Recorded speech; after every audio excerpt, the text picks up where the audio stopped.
Sabrina 70s comic, issue 17. This story starts out with Hilda telling Harvey that she's not his aunt, and Hilda hates Christmas because it makes people nicer to each other.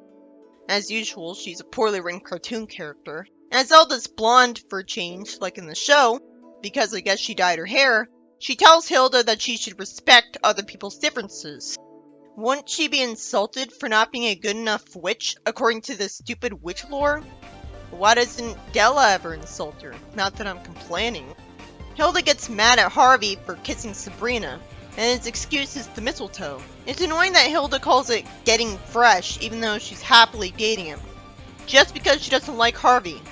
So she magically throws him out, and Ambrose tells Hilda to knock it off. He tells her to read up on Christmas, saying that she should learn about the people she's gonna live with. How'd she not already know? And he calls it that Christmas thing. That's interesting. Hilda lampshades that Ambrose is getting soft, and then she bumps into a guy who calls her a clumsy old hag. Just as his kid's smartly telling him off, she turns him into a fire hydrant and walks away. Is anybody gonna do that? Because this would traumatize the kid.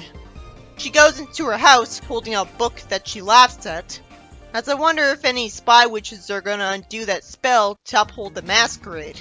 Hilda doesn't even bother finishing the book, and insists that Christmas is a season for promoting misery, mistreating good friends, and bad-mouthing everyone. It turns out she thinks Scrooge is her hero.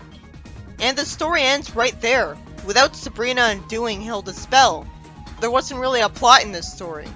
It was just pointless. Sabrina walks into her house calling Veronica an infuriating snob, and asking why she lets her do this to her. She complains that she knows what she should have said, but it's always when it's too late. That's relatable of her. Hilda complains that Veronica's always slipping in insults to her. She really knows her well if she immediately knows what Sabrina's complaining about from that.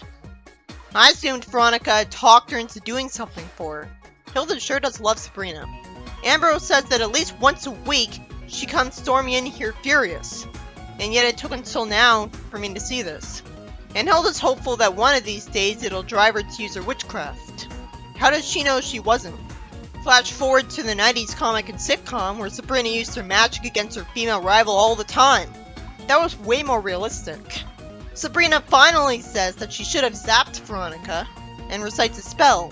She doesn't realize that the mirror reflected a spell she accidentally cast right at her head, so she runs out of the house with her hair replaced with tangled wire. You'd think if Hilda actually loved her, or Ambrose did, they'd undo the spell on her hair to keep her from humiliating herself. But I guess they're assuming Veronica will be made to forget all about this. Sabrina recites another spell and reflects the beam back at her, which looks like it makes sense because light gets reflected off shiny surfaces, but still, you'd think her own magic, living in her own head, getting instructions from her, would know that she was thinking about Veronica, not herself. How is the story supposed to be entertaining? Doesn't the writer know that we're against Veronica? She casts another spell and accidentally makes her tongue look weird and scares her friends away.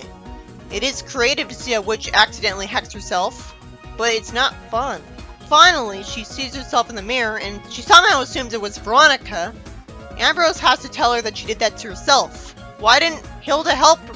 Sabrina brings herself back to normal, and Hilda says that Sabrina deserved it all for being a smart aleck. Wouldn't she want her to be like that? And she stupidly says the same spell that Sabrina did and cast the spell on herself. You'd think after all her experience with magic, she wouldn't have made this mistake. If Hilda really wanted Sabrina to abuse her magic like she does, she would have reversed the spell on Sabrina to make sure she gets to do that.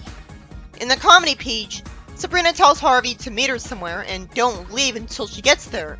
Then she loses track of time and apologizes to him running up to him. And he's got oil or mud stains on him as he says in annoyance that 10 cars, 3 trucks, and a bus passed him. I guess she erased his memory of all that. In the next story, Hilda's mad that Sabrina's not going to dinner at home tonight because of Harvey.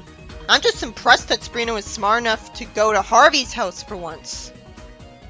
Hilda complains that this is the second date she's had with him this week, and asks where they go on all these dates. It'd be foolish of Sabrina to tell her because it just guaranteed that she'd bother them. But Sabrina's stupid enough to tell her the truth anyways. Hilda asks why Harvey brought her home late the other night if he's sweet, as if that contradicts him being sweet at all, and Sabrina says that the movie got out late, only 11 o'clock. That's pretty late. It was appallingly stupid of Hilda to not make herself and her broom invisible. I assumed she'd do that. Sabrina somehow can't see her while Harvey can. Why does Sabrina think Harvey must have imagined the witch on a broomstick? It would make sense if she believed him and just had to lie to him. Sabrina goes into the restaurant and Hilda gets growled at and chased by a dog. She hides in a garbage can and someone predictably puts leftovers in it, including the hot chocolate. She satisfyingly calls him out and she flies on a broomstick, wondering where Sabrina is now. Then she flies into a TV antenna and ends up hanging from it by her clothes. And the couple yells at her, being completely unsympathetic, and one of them threatens to call the police. Sabrina ends the story by calling out Hilda on being late to come home, having a role reversal where she was worried about her. Logically, why didn't Hilda just stare into a crystal ball at home and see Sabrina's whole date that way? In the next story, Hilda tells Sabrina that she already told her not to bring Harvey into her house. Then why did she keep doing it? Why doesn't she just go to his house? I always assumed his father was a jerk just like in the show, and he's such a jerk that's why they can't just go to his place. So why isn't that explained by now? This joke's gotten old. Sabrina says they're just gonna watch some TV, and Hilda reminds her of the last time he broke something in her house with his clumsiness. Harvey asks Sabrina if she'd like to see a trick he learned, because he didn't take Hilda's hint somehow. So he juggles 4 oranges at once. I don't understand. Was Hilda really that hated as a character that they thought continuing to use this premise wouldn't be annoying? It wasn't funny the first time. None of his actions have any lasting consequences anyways. Hilda would just be able to magically fix whatever he breaks with a single point. So anything breaking would just be a minor inconvenience. She only gets mad because she's mad at Harvey breaking anything in her house. In fact, Sabrina magically fixes what he broke right away. Harvey tells Hilda he couldn't help it because the orange slipped out of his hand. So after he apologized to Sabrina, he still refuses to take responsibility for what happened. Why did he decide to juggle inside in the first place instead of outdoors? He thinks it's strange that the jar is back to normal, and logically, Hilda points out that she still heard a big crash. Realistically, Harvey's still confused, but instead of erasing his memory of it, Sabrina thinks telling him not to concern himself with it is good enough. I wonder how high the number would get if I counted every time she was way too stupid in these comics. Then Sabrina hears Hilda screaming and goes to talk to her, and Hilda says that the blue stamps don't have any glue on the back of them, and she's trying to fill up her books so that she can get an electric blanket from them. Why can't she just zap up an electric blanket? Can't she cast a spell so that she can make a normal blanket heat up? I guess she's so bored that she's been doing this as a game. Harvey asks Sabrina if she has any rubber cement, and she does. And he recklessly says he's gonna glue on Hilda's stamps with it. Too bad this is before Google, so they can't just Google whether this would be a good idea or not. Sabrina praises his intelligence, and Hilda reminds her that he was in one class so long the other kids used to bring him apples thinking he was the teacher. That wouldn't happen. If it did happen, wouldn't he be older than Sabrina? The rubber cement's almost gone, so he wants to get a knife to scrape it out with. Fortunately, Sabrina doesn't trust him with that, so she zaps up some, and he looks in there and spills it on him. First off, why couldn't she have just zapped up glue? Why didn't Hilda just zap up some glue instead of bitching? Second, I guess Sabrina used magic to save Harvey from any actual consequences to this, like rubber cement getting in his eyes and mouth. He sneezes and there's tons of stamps on him, and I wonder why he's still able to breathe as Hilda goes to the Blue Stamp Redemption Center with Harvey while asking for an electric blanket, which she wouldn't get, unless she brainwashed her into it. In the next story, Sabrina tells Ambrose that Christmas is no place for witchcraft. Why not? Ambrose somehow agrees with her, and Zelda says they ought to take a December vacation. Hilda tells them off, being the only sane man for once. She expects me to believe that if they lay off casting spells, their powers would get rusty, maybe for more complicated to think about spells, but the spells that are easy to visualize would never get rusty. This kind of lore has shown up before. She should say that they'd have to reread the more complicated spells they'd have to say or think that they use all the time, because their memory of those spells would get rusty. Hilda passionately tells them not to be so quick to give in to the mortals and stand up for their rights, because supposedly they can't let up on sorcery for a minute or they'd lose control. How insecure about her magic is she? Sabrina says this is a season for generosity and good cheer, and Zelda's happy about this. So she got character development from being a Hilda clone? And how does this justify Sabrina's logic? She could use magic to be generous. She does it all the time.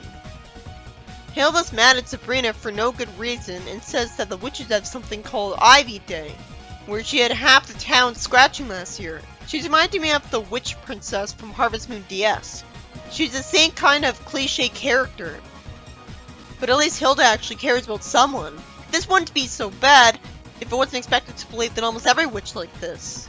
Hilda's cool in the sitcom because she's a rebel, or comes off like it because Zelda disapproves of her. She's still got a pretty high-pitched voice. Hilda tells Sabrina about taking Aunt to lunch day. Ambrose says that those corny holidays should be outlawed. If the writer thought this, why didn't he make that the case if he knew this didn't make sense? Hilda says that holidays about witches conjuring up ants for every picnic in the world. Sabrina says that's childish and too easy. And Ambrose says that conjuring up toys for poor kids on Christmas is no easy trick. Somehow Hilda's mad. Then she says she could outspell Santa any day.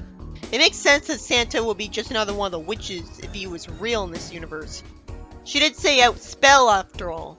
Hilda warps her and Ambrose with her to the poorest part of town. It was nice of her to give Sabrina and Ambrose winter clothes. Because she's that competitive, Hilda casts a spell to make it rain toys, which you'd think would result in toys landing on their heads. But I guess part of the spell is that doesn't happen. The comic did show me Hilda using magic to help kids before, in one story, so this isn't technically out of character. The story ends with her telling Santa he can skip this place, while Ambrose and Sabrina believe she enjoyed it.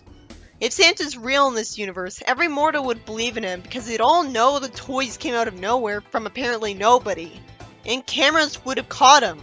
I guess he turns himself invisible as well as casts a fast speed spell to get it all done. But a camera would still catch a gift appearing out of nowhere. The first story is such a typical story of this comic that's no wonder I forgot about it the next day. Hilda bitches about Harvey being in her house, and then she hates on Christmas for the wrong reason, and she likes Scrooge when she reads a book about him. Just another story of Hilda confusing me. The second story is about Sabrina getting pushed over the edge by Veronica and wanting to abuse her magic against her. First off, we should have seen what Veronica did. Second, she doesn't even get to do one thing to her because she's made that incompetent.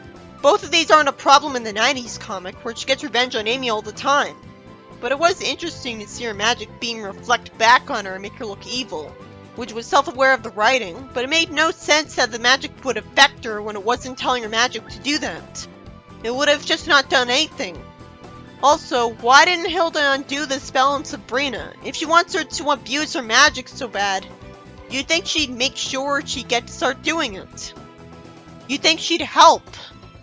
The third story has Hilda be an idiot because despite being a witch, she follows Sabrina on her date herself without being invisible, instead of staring into a crystal ball to spy on their date, which we've seen as a concept in the comic itself. So she gets food thrown on her in a trash can and loses sight of Sabrina and flies into a TV antenna. I'm too confused by the fact that she got into that situation at all to be satisfied at her getting what she deserves. And she had a good point though. Harvey's a reckless klutz in this comic. She had good reason not to trust him, and she just did this because she loves Sabrina and wants to protect her, and Sabrina's not very bright. And she just got punished for caring about someone other than herself. Normally Sabrina's stories are great because of escapism. You know that if you had Hilda's powers, you would have turned invisible and avoid all of these problems. Of course, the dog would still bother her because he'd smell her. But then she could just warp it away, or brainwash it into not barking at her. Then there's yet another story where Harvey breaks something in Hilda's house, because he couldn't just juggle outside. You'd think he'd have learned. Fortunately, the story gets a bit more interesting because Hilda wants glue for her stamps to get something that she could have just zapped up herself. She could have also zapped up the glue herself.